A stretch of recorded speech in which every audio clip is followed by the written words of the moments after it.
All right, guys, welcome back to the layout. So this is going to be another layout update. And what I'm trying to figure out is the hidden staging.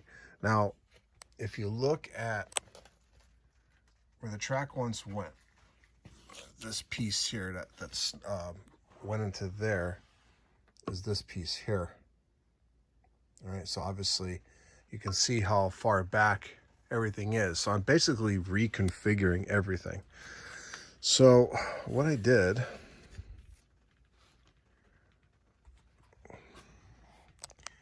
there's my lower staging. It's going to come in, come out this way, but then I have to tend to this area here. So it's getting complicated, but I'm just trying to figure out where all the tracks are going to go. And but all this here, all this area here is going to be all hidden. So if you look over here, oops, this piece here is going to go somewhere else. But if you look at once was here, you know, all these cutouts were once buildings, and this was the actual lower section of the layout. But now all this is going to be a car float. Like I said before in my previous video, this is going to be Bay Ridge and Brooklyn. And obviously this is going to be all water in here. And then I'm going to have a track that goes along here, goes into a tunnel, goes under here, and it's going to go all the way around into staging.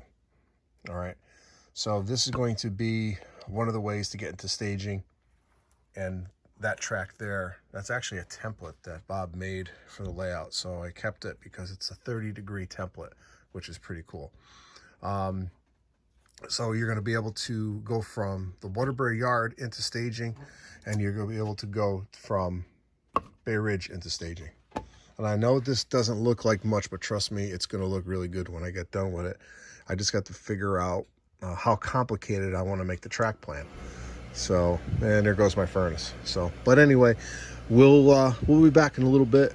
Like I said, I still have quite a bit to do. I got to figure out this area here too, because this is the center peninsula, and there's going to be staging under the center peninsula, and this is going to be the entrance for the center peninsula. All right. So if you look at this, once was part of the hidden staging, and I just don't remember where part of the layout this was. So I have to look at the, I'm going to have to look at the actual footage from the video. But anyway, we'll be back. Let me get back to work here, and then I'll show you another segment of this layout build. I'll be right back. All right, so we're back at the hidden staging area that I'm trying to figure out. So here's the dilemma that I have. Picture, and again, I'm going to try to explain this. It's hard to explain this without having everything in place.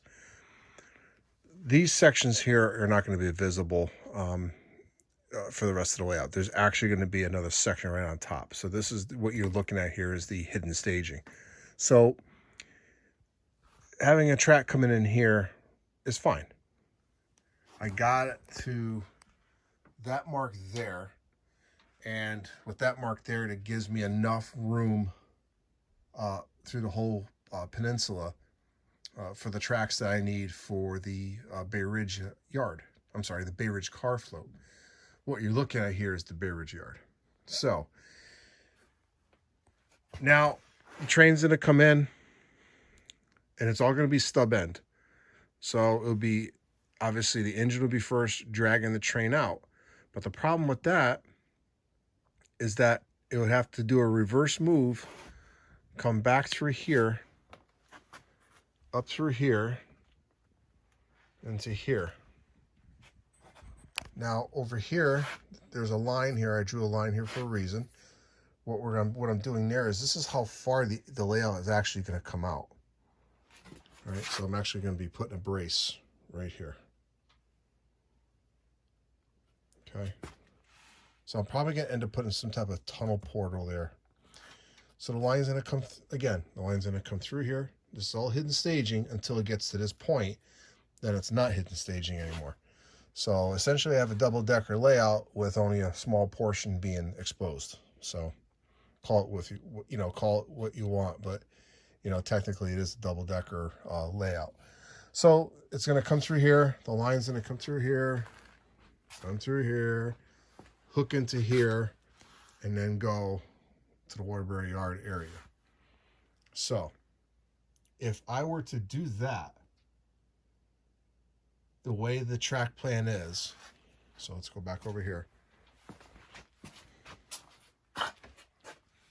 Again, train's coming out engine first here. Goes all the way to that section. Now he's shoving a whole train. Now you have this, if this is a full car float, this is 7 feet of train coming through here. Okay, it's shoving in, all the way down there. So you have the engine is going to be, say this is the engine here, and you got your whole train over here. Here's your car float. The engine's on the wrong side.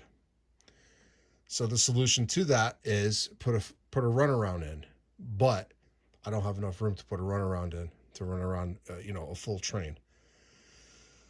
So here's the dilemma. What do I do? So what I did is I turned this, I flipped this around. I tried it that way.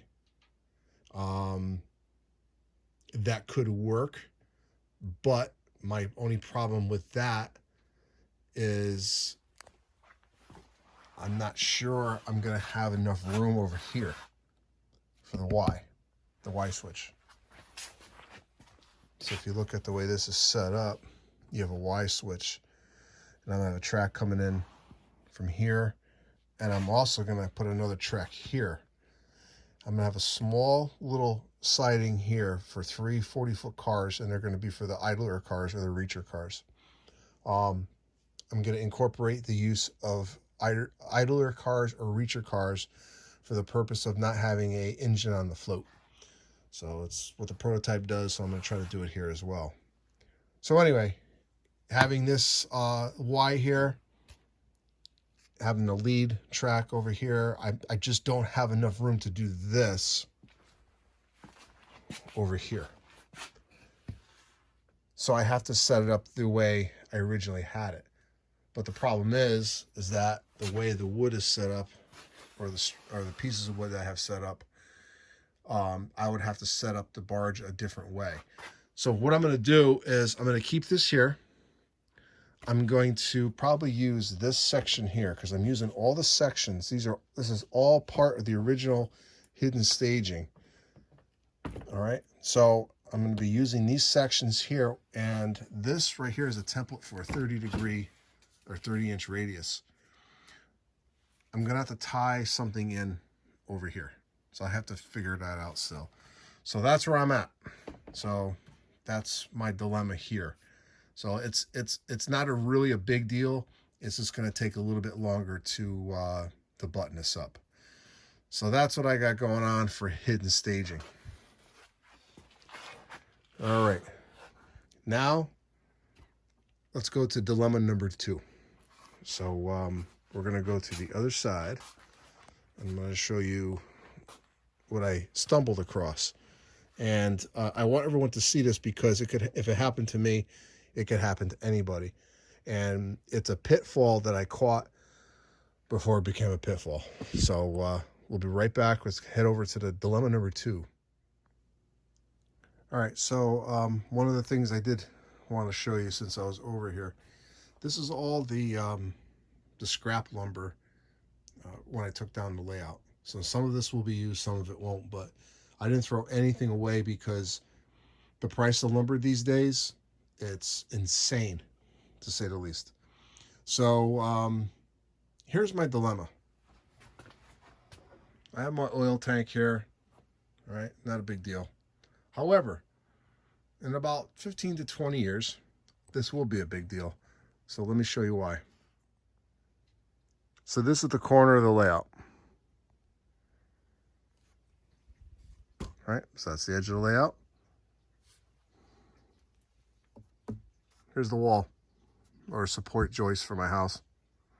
The problem is that the spacing between the edge of the layout and this wall is not enough for the oil tank to come out when I have to replace it. So it's either I figure out another oil tank location, or I have to take part of the layout down in about 20 years. So, I mean, really not in the mood to take down a layout. I already took this layout down once. I don't want to take it down again. So what I'm going to have to do is I'm going to have to take this support, move it on the inside, cut this, trim this, cut this. I was going to round this anyway, and then once I round it, I'll gain the inches that I need, and they'll be able to take the oil tank out that way and then come right through here, no problem. So I'm going to make this modification to the layout sooner than later, so it's done and over with and I don't have to worry about it. So lesson learned. I made this layout a little bit bigger than the original plan, but I should have slowed down a little bit and realized the oil tank issue. So, but that problem will be solved. So we're going to head over to, let's see, I want to show you something I did on the Center Peninsula. So we're going to head over there. Then we're going to head over to the Waterbury Yard. I'm going to show you what I'm going to be doing there. Then we're going to take a layout tour of the manufacturers. I haven't done one in a while, and one of my subscribers asked for some photos of the manufacturers, so I decided to do a layout tour as well. And then I do have a new addition for the manufacturers, as well as we'll do a box opening. So we'll be right back. All right, guys, so I got the Center Peninsula pretty much squared up with the layout. And then, like I said before, where this line is, I'm going to be putting a cross beam here. So this board here is actually part of the Center Peninsula that I cut. So I took 30 inches off of it, and I got to just trim this piece, and then it's going to go just like this, and then I'll be able to put my support beams in. Okay, so when we look in the bottom here, I marked it with a little marker, so I know that's where the leg position is supposed to be. I did it there. I also did it here as well. So this one's all set. All right, so once I get done squaring this up, then I'm going to put the actual cross members here. I got to trim what I had, so the original cross members are going back on, and then I'm going to trim them, and then we're going to start putting the Center Peninsula in, or the hidden staging part of the Center Peninsula. So let's go head over to Waterbury Yard. I just want to show you what I decided to do there. We'll be right back. All right, so this is the area that's coming off the Helix. And originally this layout had cork throughout. Well, I don't want to use cork anymore because, especially in this area, because you have the Homosote here. And now, I don't know if anyone watching this video has used Homosote, but Homosote is basically compressed paper, and it's basically soundboard, so it's automatically a sound deadener anyway. So I've used it on all my layouts. I swear by it. A friend of mine turned me on to it, so it works. So what I'm going to do is just taper this down. I took that switch out that was there, and I moved it basically a whole switch length. Now you can see where the original switch was, which is right here. So then I moved it down, so the diverging route is not in the same place. So if a train was coming out of Helix and it was going down into Bay Ridge, Brooklyn, switch would be there, line for there, and then it would actually go down this route. If it wants to stay in the Waterbury Yard and go that way, then this is the route it would take. So I think this setup is going to work well for a couple of different reasons. One, for the actual grade change, and also for spacing for my tortoise machine. Oop, there you go. So I'll have some spacing. What I may have to do is notch this out, but other than that, now I can have a tortoise machine there. So that's good.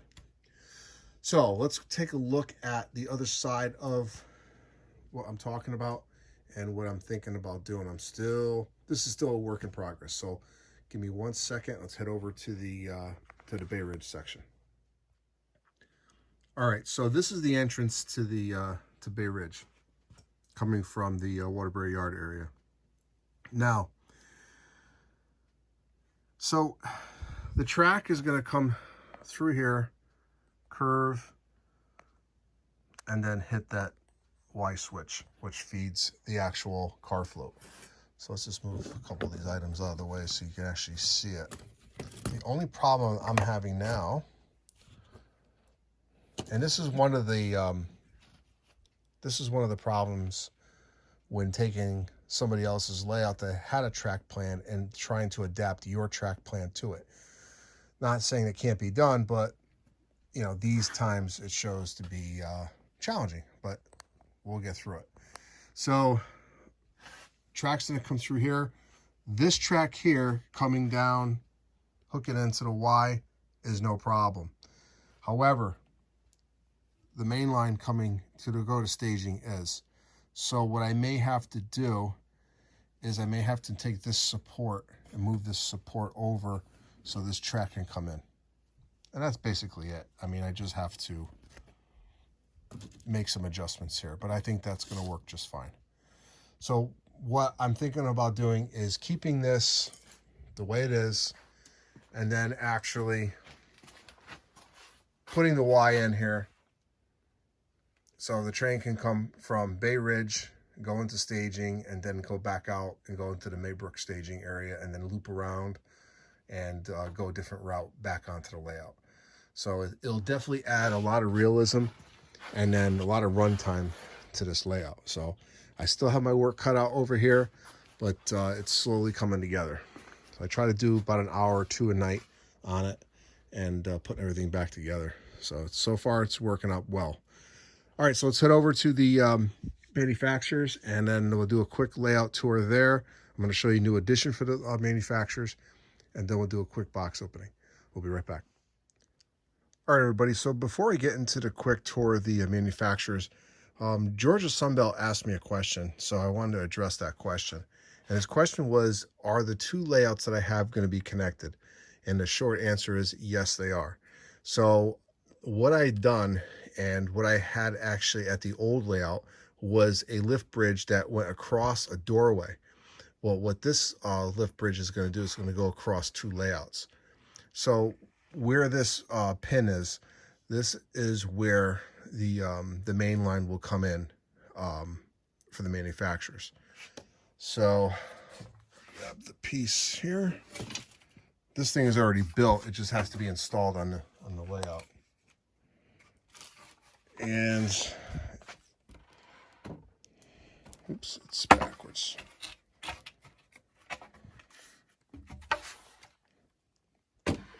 Okay, so this will mount here on the side of the layout. And here's the lift bridge. All right. And you can see when I had this made, I took it right down because I moved. I mean, I didn't have track on this thing. So this is ready for track and everything else. So, you know, this is going to be the Mill River Bridge that hooks right into the manufacturers. So, all right. So I hope that answered your question. And then we're going to do a quick tour of this. We're going to do a box opening, do a special announcement, and then that's going to be it. So I'll be right back. Okay, everybody. So this was this is a part of the layout that I actually added onto, and it was supposed to be just hidden staging. Well, the hidden staging turned into a you know, a scenic area. And basically what I'm trying to do is model this area in New Haven. All right, so this is going to be the same section. Over here, I'm going to put a building to match this. So this, I call this the industrial section. I'm not sure what they called it back in the day, but it did have a small yard off the main. So I put this small yard in. Okay. I call that collet yard. A collet yard did not exist. It's fictitious. It's for a friend of mine who passed on, and he actually built the H&H. So I wanted to honor him by naming something after him, and there it is right there. So that's Collet Yard. Now, if you're following along with my how-to series, this is going to be the Collet Yard office, and I'm going to have a new video coming out on the roofing part of that kit pretty soon. All right. So we also have an engine facility. Now, this engine facility did not exist. They service the engines in New Haven. Now, what I did do this for is I did not have the expansion even in place yet, and I wasn't even buying the other layout yet. So I wanted to have some type of area where I can service the engines. So this is where they're going to be serviced. And we're going to have 3 industries in this area. We have, this is going to be a scrapyard, New Haven terminal building, and that's going to be a C. Adams company, named after a friend of mine who actually helped me design some of this with some original maps from the New Haven. All right, so let's head over to River Street. All right, everybody, welcome to River Street. This was part of the manufacturers. Now, this was a surviving section of my layout. This was street running. This was originally Seaview Avenue, but now it's going to be River Street. And if you look, this is the section that the lift bridge actually hooked into. So this eventually will be taken off and put on the other side. Now, we have New Haven Gas there. We do have 3 harbors on this switching layout. The manufacturer actually stub ends right there where the silver U.S. Navy car is. And we have a couple industries here. What's nice about this area, it's all street running. And this is something I did years ago, and I'm very pleased with it. And we're going to have the boats down there. There's something about having trains and boats at the same place at the same time. It's pretty cool. And we're going to go across here.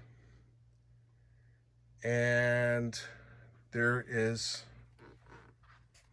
a nice little bridge there that will be simulated. It's going to be a simulated lift bridge. That's called the Tomlinson River Bridge.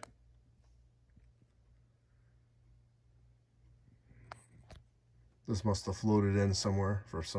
I found this when I was cleaning up, so I figured I'd just throw it in there. And now we go into the actual switching area of the manufacturers. Now, some of the original photos from the original manufacturers, there is a maze of track down there. So I try to simulate the same. Very tight radiuses, only 44 tonners. S1s and S2s actually came down here. And you have 2 lines there where that yellow Rutland car is. That's AP siding, because that was the AP warehouse that took in cars. The middle track there is the Bell Dock branch, and the track closest to that one is the manufacturer's line. And then we move here. What's nice is that there's a lot of buildings on this, so it hides the track well. So if you were to look at this, and then all you have to do is pan the camera here, and it just changes everything. And the same with this, it's a totally different scene, and it blocks out the other side. So that's what I like about this. I think this happened by accident. So, and then we have the National Pipe Bending Company. This building still exists down in New Haven to this day. So I want to model it. Now this was over on River Street. This wasn't in this section, but this is the space that I had to work with. And then we have another harbor here. So we're going to have a scrap dealer that actually loads onto the barge. Then we're going to have a seaport, dock. And finally, we're in Bell Dock now. Bell Dock still exists to this day. And this is going to be another harbor scene here. All right. And here's another example of one of the engines that you would see on the Bell Dock branch. They use the 660s quite a bit. What you will not see, you're going to see cabooses on this layout, and I don't believe the New Haven actually used the caboose down in the manufacturers. Now, just for references, this layout is only 14 feet long, and you can definitely get a couple hours of an op session on this because there is a lot of switching. There's 2 yards. The layout essentially is point to point, and you're able to run around the train in 3 different sections. And pretty much the biggest train you can run is 5 cars. So it's definitely a fun little layout to operate. So let's go over to the special announcement for the manufacturers, and then we'll do a box opening, and they're going to wrap this up. All right, guys. So I took delivery of my new control panel for the manufacturers. So I'm really excited about this one. So once I get this hooked up, I'll be able to have regular op sessions here, even though I don't have any scenery per se on this layout, but this will give me the ability to operate it. So I'm really excited. So this thing came out so cool. If you look at the workmanship on this thing is incredible. Look on the inside. It's nice and compact. So there's the wiring for it. And comes with wiring instructions. Can't ask for much more than that. So just so I can show you, this is what I'm going to be using for switch machines. These are left over from from my other layout. So I did not want to buy all tortoises for this. I just wanted to use what I had, but the expansion will have the tortoise machines on it. But I just wanted to use these up. Now these are the Pico snap relays, and underneath here, what I do is I ACC'd the actual accessory switch on, and this will fire the LEDs. These are the LEDs that I'm using, so these are the ones that will fire that. All right, and then what I did is I bent the tabs down, and I just drill a hole, and I use a little screw, and it holds it in there, and that works, and it actually works very well. Normally, you can actually take these tabs and mount them right into the actual switch themselves, but I just drill a 1/2 inch hole, and away we go. So, and these are momentary toggles. And what happens with the Pico machines, you need a, I'll try to explain to you the best I can. You basically need a pulse of energy to push the actual switch machine over. And this is what I'm using to do that with. And I was using this on the old layout because I had 100% Pico switch machines on that. So this actually was able to work the entire layout. So this fired all the switches that I had on the old layout. So this is definitely a cool piece of equipment to have, and it's only like 30 bucks. So I got that from the Walters catalog. All right, so let's do a quick box opening, and then we'll wrap up. All right, guys, so I picked up this Proto 2000 50-ton flat car with the ACL reporting marks on there. It came with metal wheels. I think that's a KD. And car's in really, really nice shape for a used car. Get a close look at it.